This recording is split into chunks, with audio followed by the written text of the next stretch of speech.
कि मुझे देखा चाहूँगी ये हूँ आम कोचिंग बाहर दृश्य। हेलो सांग मैंने जय जगन्नाथ आपण मैंने समस्ते केमी अच्छा मु आशा करें आपण मैंने समस्ते भलर थे आपण मानक आज आउ एक मोर नुआ ब्लॉग को आपण मानक स्वागत। आज ये ब्लॉग वीडियो में आपण मानक मोर कोचिंग जीवा बाट देखी कारण आउ कोचिंग भितर तो मोबाइल अलाउ ना से कोचिंग भितर आपको देखी न पारे किंतु कोचिंग जीवार बाट देखी जेपरिक मुझे आपको पूर्व वीडियो कही कि मुझे प्लस टू सेकेंड ईयर में पढ़ुची। आज सकाଳେ उठिला परे मुझे ब्लॉग कर देखी पारिनी से फ्रेश हो पड़ी कोचिंग जावाई। आपण मैंने देखिपे मो कांधे बैगटा पड़ी आउ बाहर कोचिंग जावाई।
आलू कषा आउ पियाज लंका लुण आउ ये हूँ भजा ये हूँ मिक्सचर आउ चलो जीवा ए खाया।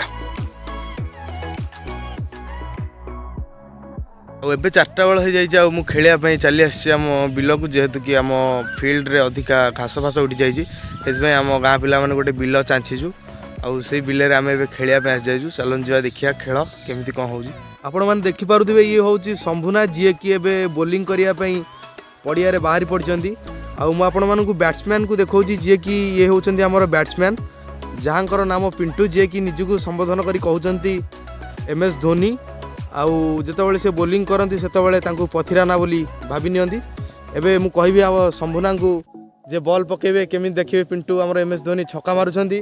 शंभुना एबे आपण बॉल पकांतु देखा जाओ MS धोनी को छक्का किंतु बॉल गला बॉल टी वाइड किछि हेई पारिलानी छक्का हलानी कि चारि हलानी बॉल टी वाइड आइला बॉल किंतु बाजिला नहीं छक्का नुहे कि चारि नुहे। आउ ये हमर कीपर पुणी आसिकरी नियुक्त हो गले कीपिंग जगह रे आउ बॉलर सिटू बॉलिंग करूछंती आउ बैट्समैन एपटू एबे मारी देले चारि हेई गल। आउ एबे संध्या बेला हेई गला आउ हम पडियारो सब जाक पिला पळेली आउ एबे क्रिकेट खेल समाप्त। एबे चलंतु जिबा घर को देखु क्रिकेट खेल ए समाप्त। चलन जी राति 10टा खाइबार समय हो गलानी।